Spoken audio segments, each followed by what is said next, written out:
Caribbean सागर के बीच एक परिवार अपनी यॉट पर छुट्टियां मना रहा होता है। माँ जूलिया तैरने के लिए पानी में कूद जाती है। आराम करते समय उसे कुछ अजीब महसूस होता है, लेकिन क्योंकि आसपास कुछ दिखाई नहीं देता, वह सोचती है कि शायद उसका भ्रम होगा। कुछ सेकंड बाद वही अजीब एहसास फिर होता है। इस बार भी कुछ नजर नहीं आता, लेकिन अब वह घबरा जाती है और यॉट की तरफ तैरना शुरू करती है। तभी अचानक कोई उसकी टांग खींचने लगता है और वह मदद के लिए जोर जोर से चिल्लाने लगती है। उसकी बेटी कैसी हेडफोन लगाकर म्यूजिक सुन रही होती है, इसलिए उसे कुछ सुनाई नहीं देता। पति टॉम और बेटा बेन मछली पकड़ने में व्यस्त होते हैं। जूलिया पानी के ऊपर टिकने की कोशिश करती है, लेकिन मुंह में पानी जाने की वजह से चिल्लाना मुश्किल हो जाता है। थोड़ी देर बाद टॉम को एहसास होता है कि काफी देर से उसने जूलिया को नहीं देखा। वह यॉट पर उसे ढूंढता है और फिर अपनी पत्नी को खतरे में देख लेता है। वह बच्चों को बुलाता है, यॉट को उस तरफ ले जाता है और पानी में कूद जाता है। जल्दी से जूलिया तक पहुंचकर उसे संभालता है और यॉट की ओर तैरता है। बच्चे दोनों को ऊपर खींच लेते हैं। परिवार जूलिया को संभालता है, लेकिन जूलिया खुद को समझाती है कि शायद लहरों की वजह से ऐसा हुआ होगा।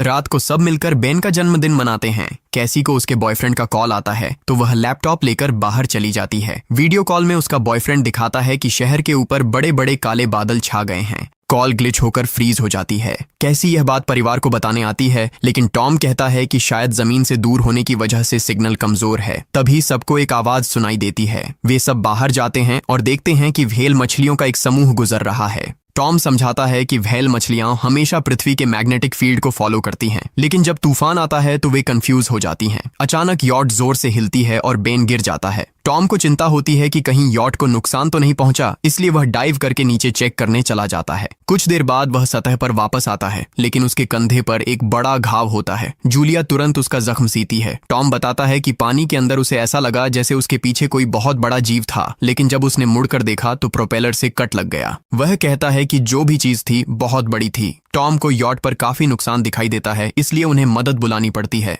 जूलिया बार बार रेडियो पर कोशिश करती है। कैसी फोन पर सिग्नल ढूंढती है, लेकिन कुछ भी काम नहीं करता। तभी कैसी को एक अजीब सा जीव दिखाई देता है और वह चिल्ला उठती है, लेकिन वह तो बस बेन होता है जो मास्क पहनकर मजाक कर रहा होता है। कुछ देर बाद यॉट पूरी तरह बंद हो जाती है और समुद्र के बीच में फंस जाती है। जूलिया रेडियो में एक आवाज सुनती है, लेकिन आवाज इतनी खराब होती है कि उसे कुछ समझ नहीं आता। टॉम परिवार को बताता है कि उनके पास सिर्फ 4 दिन का खाना पानी बचा है और अब उन्हें किसी मछली पकड़ने वाली नाव का इंतजार करना होगा। अचानक रडार पर कुछ डिटेक्ट होता है और परिवार को एक अजीब सी आवाज सुनाई देती है। सब दौड़कर बाहर आते हैं और हैरानी से देखते हैं कि कई सारे उल्कापिंड जमीन पर गिर रहे हैं।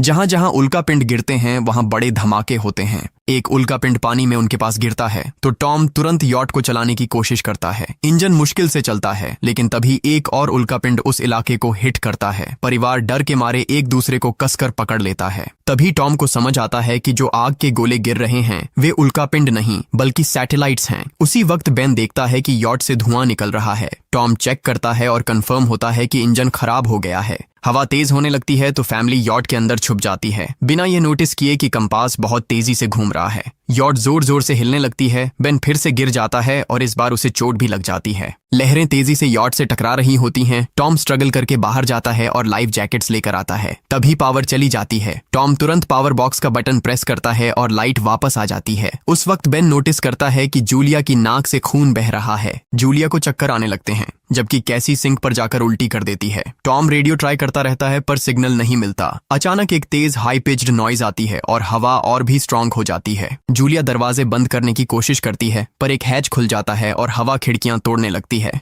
टॉम एक फ्लेयर जलाता है और थोड़ी देर बाद अंधेरा छा जाता है।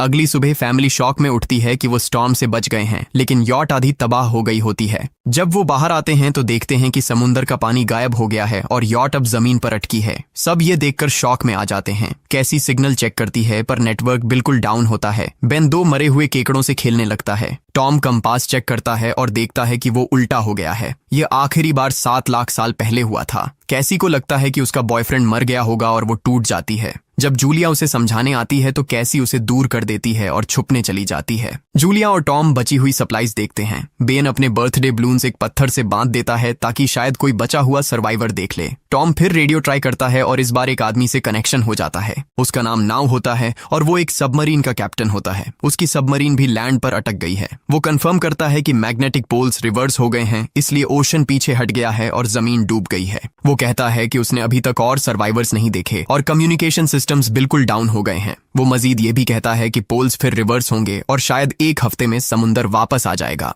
वो फैमिली को वार्न करता है कि जितना हो सके ऊंची जगह चढ़ जाओ, क्योंकि जब पानी वापस आएगा तो वो बहुत खतरनाक होगा। वो बोलता है उसका पार्टनर क्रैश में मारा गया और सबमरीन में बस 3 लोगों की ही जगह है। जूलिया और टॉम उससे कहते हैं कि प्लीज हमारे बच्चों को बचा लो। वो उन्हें अपने कोऑर्डिनेट्स दे देता है। टॉम कैलकुलेट करता है कि सबमरीन तक पहुंचने में 2-3 दिन लगेंगे। वो फैमिली से कहता है आज रात अच्छे से आराम कर लो, कल सुबह हम निकलेंगे। अगली सुबह फैमिली सामान पैक कर रही होती है, तभी टॉम को पास में कुछ हिलता हुआ दिखता है। वो एक लंगड़ा आदमी होता है जिसके हाथ में हारपून होती है और साथ में एक कुत्ता लगातार भौंक रहा होता है। टॉम उसके पास जाता है और उसे पानी की बोतल देता है, लेकिन वो आदमी कुछ ऐसी भाषा में बोलता है जो टॉम समझ नहीं पाता। पानी पीने के बाद वो अजनबी अचानक टॉम के सिर पर बोतल मारता है और चेहरे पर जोर का लात मार देता है। जूलिया डर के मारे भागती है, लेकिन तब तक देर हो चुकी होती है। वो आदमी टॉम के पेट में हारपून घुसा चुका होता है। टॉम कुछ पल तक तड़पता है और फिर वो उसकी गर्दन भी काट देता है। फिर वो आदमी जूलिया के पीछे भागता है और उस पर हारपून फेंकता है, जिससे उसके कंधे में चोट लग जाती है।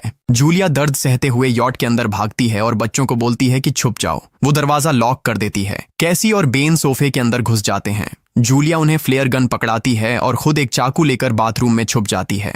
वो आदमी दरवाजे पर जोर जोर से धक्के मारता है और आखिर अंदर घुस ही जाता है। पहले वो थोड़ा खाना उठाता है और फिर यॉट में इधर उधर ढूंढने लगता है, फिर बाथरूम की तरफ जाता है, लेकिन जूलिया समझदारी से एक छोटे छेद से बाहर निकल जाती है। वो आदमी सोचता है कि जूलिया भाग गई, लेकिन जैसे ही वो धीरे से निकलने लगती है, उसका कुत्ता उसे देख लेता है और भौंकने लगता है। कुत्ता उस पर झपटता है तो जूलिया चाकू से उसे मार देती है। कुत्ते की चीख सुनकर वो आदमी बाहर आता है और अपने कुत्ते की लाश देखकर आग बबूला हो जाता है। इस बीच जूलिया यॉट के दूसरे साइड से अंदर जाने की कोशिश करती है। वो ऊपर चढ़कर टूटी हुई खिड़की से अंदर घुसने लगती है, लेकिन वो आदमी पहले ही वहां पहुंच जाता है। वो उसे पकड़कर जोर से मुक्का मारता है, जिससे वो नीचे गिर जाती है। जूलिया फर्नीचर पकड़कर बचने की कोशिश करती है, लेकिन वो आदमी उसे लात मारकर दूर फेंक देता है। फिर वो उसकी कलाई पर पैर रख देता है ताकि वो चाकू छोड़ दे, और फिर उसके बाल पकड़कर उसका चेहरा जमीन पर दे मारता है और सोफे पर फेंककर उसका गला दबाने लगता है। बच्चे ये सब कुछ देख रहे होते हैं। कैसी बाहर निकलकर फ्लेयर गन चलाती है जो सीधा उस आदमी को लगती है। वो जल उठता है और यॉट में आग फैलने लगती है। बच्चे तुरंत भाग जाते हैं, लेकिन जूलिया वापस आती है। वो उसे एक किक मारकर गिराती है, मैप और बैग उठाती है और वहां से भाग जाती है। बेन और कैसी अपने पापा के पास जाकर रोने लगते हैं। जूलिया भी उनके साथ बैठ जाती है और तीनों मिलकर आंसुओं के साथ टॉम को आखिरी अलविदा कहते हैं। तभी वो डरावना आदमी फिर यॉट से बाहर निकल आता है तो फैमिली फिर से भागने लगती है। कुछ ही देर में यॉट एक बड़े धमाके के साथ उड़ जाती है। थोड़ी दूर चलने के बाद वो लोग एक छोटे से झरने के पास रुकते हैं ताकि थोड़ा आराम कर सकें। कैसी सोचती है कि शायद वो पागल आदमी उनके पास गुब्बारे देखकर आया था। ये सुनकर बेन खुद को कसूरवार मानने लगता है। जूलिया उसे समझाती है कि इसमें उसकी कोई गलती नहीं थी और सबको आगे बढ़ने को कहती है, क्योंकि वो आदमी अभी भी उनके पीछे है। रास्ते में एक छोटे तालाब के पास बेन एक मरी हुई हैमरहेड शार्क देखकर हैरान रह जाता है। तभी जूलिया नोटिस करती है कि वो आदमी फिर उनके करीब पहुंचने वाला है। सब लोग दौड़ पड़ते हैं और एक रेत के टीले से नीचे गिर जाते हैं, जहां उन्हें जहरीला कचरा दिखाई देता है। फैमिली सावधानी से उसे पार करती है और लगता है कि उन्होंने उस आदमी से पीछा छुड़ा लिया है। चलते चलते उन्हें बड़े बड़े मरे हुए सी एनिमल्स और समुंदर के नीचे जमा हुआ सारा प्लास्टिक दिखने लगता है।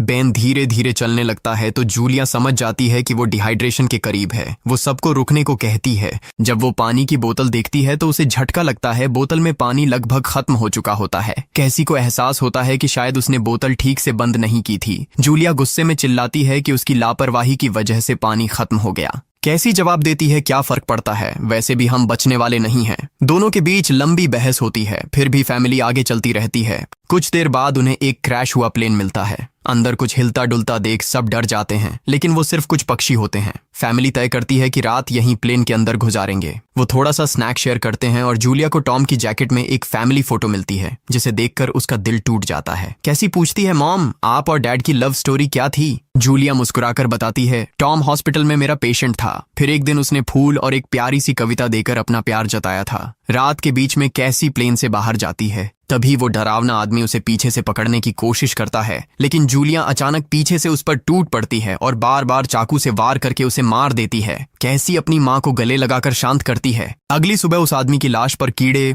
गुंड पड़े होते हैं।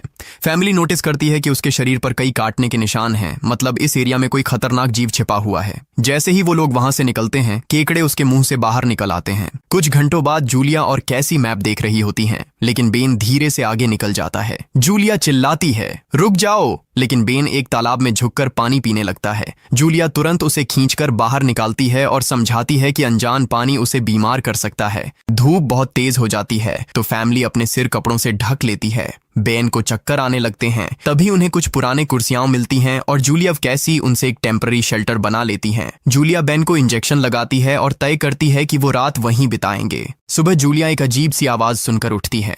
बाहर जाकर देखती है तो क्रैब्स का एक बड़ा झुंड उनकी तरफ आ रहा होता है। वो तुरंत बच्चों को उठाती है और तीनों भागना शुरू कर देते हैं। भागते भागते उन्हें एक बड़ा कार्गो शिप दिखाई देता है। वहां 3 क्रू मेंबर्स जिंदा होते हैं। एक औरत उनकी मदद करना चाहती है लेकिन बाकी 2 आदमी मना कर देते हैं और तीनों फैमिली को बाहर छोड़कर कंटेनर लॉक कर लेते हैं। क्रैब्स पास आ जाते हैं। जूलिया बच्चों को कंटेनर के ऊपर चढ़ाती है। खुद जब चढ़ने लगती है तो क्रैब्स उसके पैर को जोर से काट लेते हैं। बच्चे उसे खींचकर ऊपर चढ़ाते हैं, नहीं तो वो नीचे गिर जाती। कंटेनर के एक छेद से आधे क्रैब्स अंदर घुस जाते हैं। क्रू मेंबर्स फायरिंग शुरू करते हैं लेकिन क्रैब्स उन पर हावी हो जाते हैं और दोनों को मार डालते हैं। आखिरी आदमी छत के होल तक पहुंचता है लेकिन क्रैब्स उसे भी नीचे खींच लेते हैं और वो भी मर जाता है।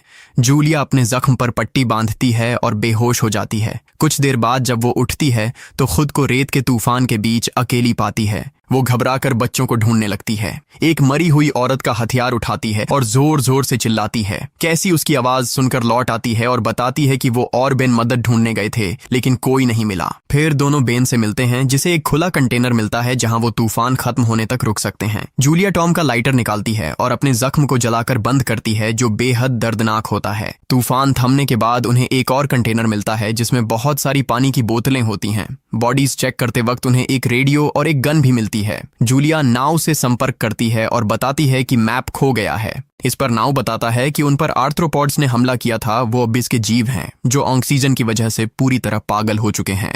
अब नाव फैमिली को जल्दी करने को बोलता है क्योंकि उसके इंस्ट्रूमेंट्स ने कैलकुलेट किया है कि समुद्र उम्मीद से ज्यादा जल्दी वापस आएगा और उनके पास सिर्फ कुछ घंटे बचे हैं। वो एक फ्लेयर शूट करता है और फैमिली उस दिशा में चलना शुरू करती है। लंबी वॉक के बाद फैमिली को एक टूटा हुआ टॉयलेट मिलता है जिसमें बेन पेशाब करता है। अब वो लोग आखिरकार सबमरीन को पास ही देख लेते हैं लेकिन वहां पहुंचने के लिए उन्हें एक बड़ा चट्टानी रास्ता पार करना होगा। जैसे ही वो रास्ते से गुजरते हैं दीवारें हिलने लगती हैं और पत्थर गिरने लगते हैं जिससे एक भयानक रॉक स्लाइड हो जाता है। जूलिया तुरंत अपने बच्चों को साइड में धक्का देती है और खुद भी पीछे हट जाती है ताकि कुचली न जाए। अब एक पत्थर की दीवार उनके बीच आ गई है। जूलिया बच्चों से कहती है कि वो बिना उसके आगे बढ़ जाए लेकिन कैसी मना करती है और जोर देती है कि उसकी मां को चढ़ने की कोशिश करनी चाहिए। बहुत बहस होती है और चिल्लाने के बाद जूलिया वादा करती है कि वो बाद में अपने बच्चों को ढूंढ लेगी। मजबूर होकर कैसी अपने भाई को खींचकर आगे ले जाती है। बच्चे चट्टानी रास्ता चढ़कर सबमरीन की तरफ भागते हैं लेकिन वहां पहुंचकर देखते हैं कि नाव बाहर खून में लथपथ पड़ा है। वो समझाता है कि उसके लिए सब खत्म हो गया है और अब बच्चे सबमरीन ले सकते हैं। ये सोचकर कि एक एक्स्ट्रा जगह होगी कैसी वापस अपनी मां को ढूंढने भागती है। तभी जूलिया केकड़ों को आता देखती है और वो फायरिंग शुरू कर देती है। कुछ केकड़ों को वो मार देती है लेकिन झुंड बहुत बड़ा होता है और सबसे लड़ना मुश्किल हो जाता है। उसी वक्त कैसी दीवार के ऊपर दिखाई देती है और हाथ आगे बढ़ाती है तो जूलिया अपने घायल पैर के बावजूद तेजी से चढ़ना शुरू करती है। कैसी की मदद से वो दूसरी तरफ पहुंच जाती है और दोनों साथ में सबमरीन की तरफ भागते हैं। बेन पहले से ही ऊपर खड़ा होता है और फायर खोल देता है ताकि केकड़े डिस्टर्ब रहें जब तक फैमिली ऊपर चढ़ जाए। केकड़े नाव के शरीर तक पहुंचते ही तुरंत उसे खाने लग जाते हैं। जूलिया गन उठाती है और फायरिंग जारी रखती है जब तक बच्चे अंदर चले जाएं। जब वो सुरक्षित हो जाते हैं जूलिया समझती है कि गोलियां खत्म हो गई हैं तो वो गन केकड़ों पर फेंक देती है और अपने बच्चों के साथ अंदर चली जाती है। फैमिली हैच को अच्छे से लॉक करती है और खिड़की से केकड़ों को सबमरीन के चारों तरफ देखती है। इसी वक्त समुद्र वापस आ जाता है तो तीनों तुरंत अपनी सीटों पर बैठकर बेल्ट पहन लेते हैं और एक दूसरे का हाथ पकड़ लेते हैं। तेज लहरें सबमरीन को जोर जोर से इधर उधर फेंकना शुरू कर देती हैं जिससे जूलिया को पूरी जर्नी के विजन दिखने लगते हैं और कैसी उल्टी कर देती है। जल्दी ही वो हाई पिच आवाज वापस आती है और फैमिली बेहोश हो जाती है। कुछ देर बाद जूलिया और बच्चे होश में आते हैं और खुद को जिंदा देखकर खुश होते हैं। वो हैच अनलॉक करके बाहर निकलते हैं और देखते हैं कि लहरों ने सबमरीन को एक तबाह शहर में गिरा दिया है। यानी अब जिंदा रहने और नया जीवन शुरू करने की उम्मीद है। और यहीं पर फिल्म खत्म होती है। चैनल को सब्सक्राइब करना न भूलें और बेल आइकन जरूर दबाएं ताकि आपको ऐसे ही मजेदार वीडियो मिलते रहें। देखने के लिए धन्यवाद।